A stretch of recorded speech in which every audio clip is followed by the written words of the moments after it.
Savage Cortez! Shot! Oh no! Down goes Paul Fleming! Up a monster strike! Big trouble as Suarez pulls it. Masigla ang mundo ng Philippine Boxing ngayong 2024 kung saan nakapagtala na tayo ng dalawang bagong kampyon. Si Melvin Jerusalem ay naging WBC Minimum Weight Champion matapos talunin ang Hapong si Yudai Shigyuka na 2 beses niyang pinabagsak at nauwi sa split decision na panalo.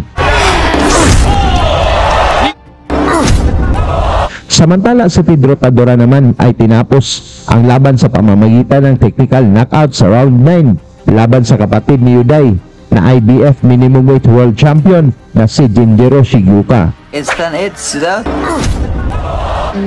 Isa pang inaabangang Pinoy sa larangan ng boxing ay si Charlie Suarez, ang IBF at IBO Intercontinental Super Featherweight Champion. Siya ay isang undefeated na boksingero na nagmula sa San Isidro sa Davao del Norte na may kartadang 17 na panalo, walang talo at 9 knockouts. Kilala siya bilang King's Warrior dahil sa bilis at lakas ng kanyang mga suntok. Ngayon si Suarez ay rank number 5 ng IBF at naging 3 times gold medalist sa Asian Games at lumahok na rin sa Olympics para sa bansang Pilipinas. Nakakuha si Suarez ng isang malaking upset sa boxing nang dumayo ito sa Australia at tinalo ang undefeated Australian champion na si Paul Fleming. Dahil sa ipinakitang husay, nakuha ni Suarez ang atensyon ng top rank promotions na si Bob Arum na nagbigay sa kanya ng pagkakataon na lumaban para sa world title.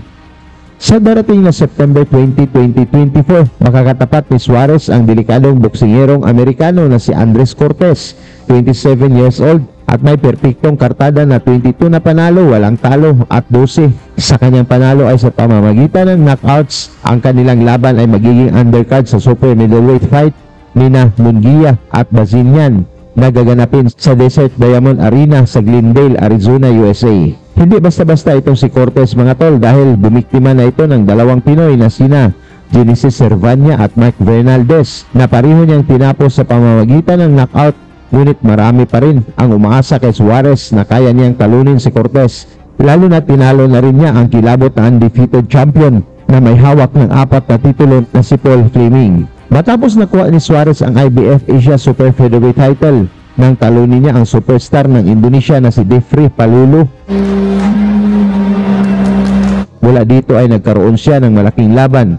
Bumiyahe ang kanyang kupunan patungong Australia upang labanan ng undefeated na Australiano na si Paul Fleming, na kilala bilang Showtime dahil sa kanyang husay at tibay sa ibabaw ng ring. Ang laban ay ginanap sa Sydney, Australia. Si Fleming mga tol ay may 28 na panalo, walang talo at 18 knockouts at hawak nito ang 4 na titulo. Ang IBF Pan Pacific, IBO Intercontinental at WBA Oceania at WBC Asian Boxing Council Super Featherweight title. Naging mainit kagad dito pa lang sa unang round mga tol kung saan parihong nagpakitang gilas ang dalawang boksingero. Defense sabi, iwas, yung maiwas, paiwas sa may sugod, iwas, iwas. Don't cross over. Yan, yung putplay mo umiiwas, iwas. Center, stay on the glove. Don't cross over. Work. Bigyan po sa hook, sabi. Bigyan po sa hook.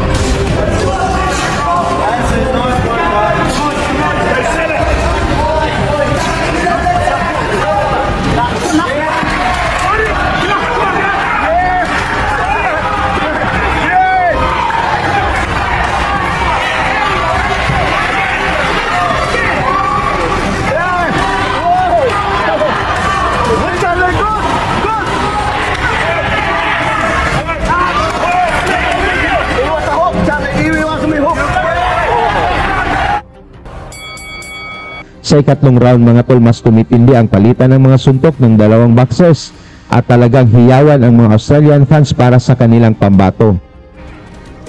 Here comes Suarez. Here comes Fleming. Turns him and comes back. Suarez covers up well.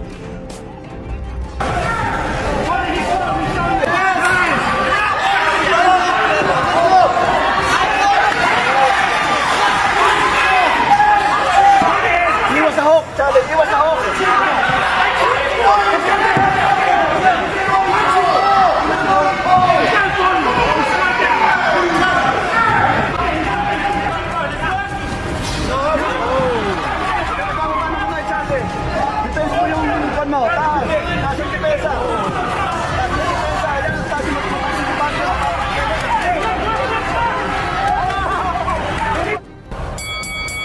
Dito sa round 5 mga tol, parehong nakapatama ng mga solidong suntok ang dalawang boksingero kung saan talagang mahirap iskuran ang laban.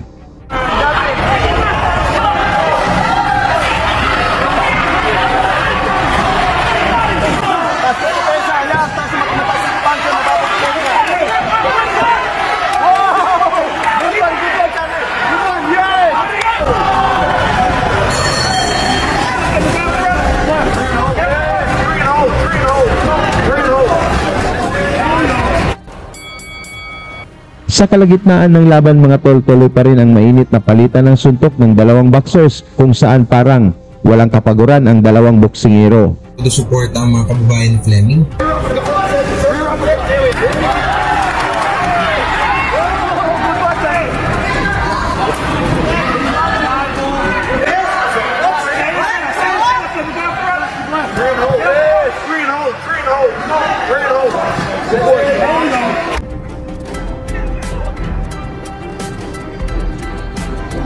Right hand of Suarez just whizzed by.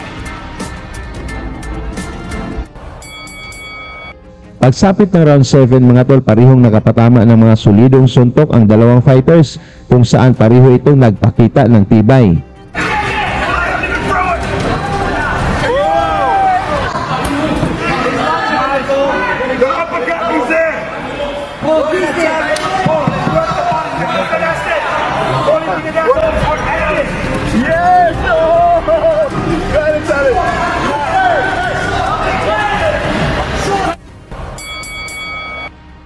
Dito sa round 9 mga tol, naging agresibo si Fleming na gustong ma-impress ang mga hurado kung saan tumama naman ang mga counters ng Pinoy na si Suarez.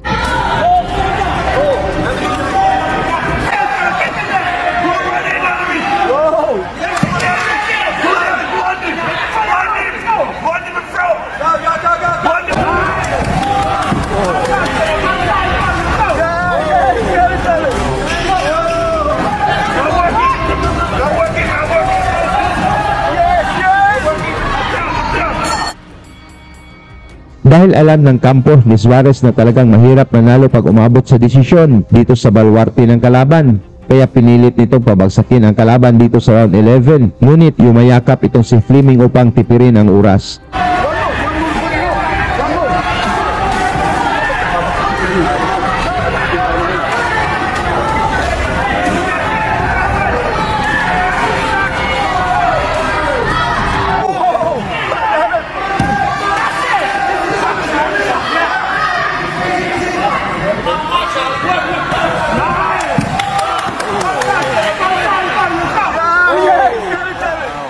Got away.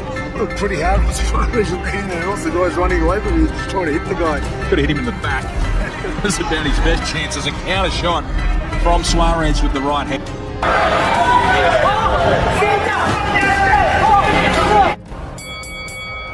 Sa huling bahagi ng laban mga tol, inilabas na lahat ng dalawang boxers upang makuha ang panalo.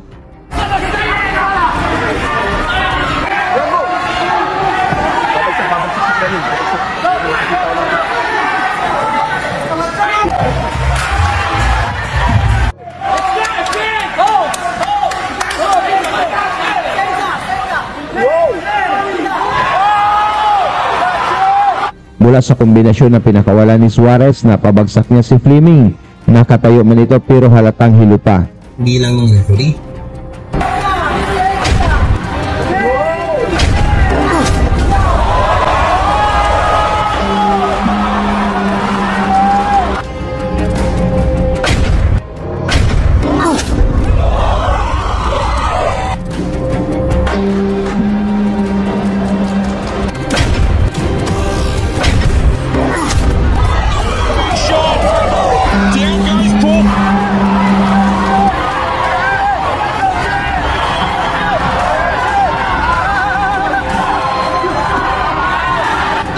Mula dito wala nang sinayang na sandali si Suarez mga tol. Binanata na nito si Fleming kaya inawat na ng referee ang laban.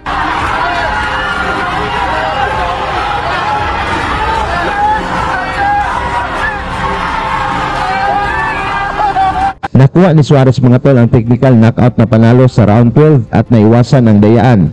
dahil sa score ng tatlong judges ay pumabor lahat kay Fleming. Suportahan na lang natin mga tol si Suarez sa kanyang laban kontra kay Cortez ngayong September 20, 2024. Lagi niyong sundan, huwag magpapahuli. Pag-usapan ay bakbakan, balita niya at laban. Mga Pinoy na di nagpapagapi. Salamat sa mga suporta na lagi nandyan.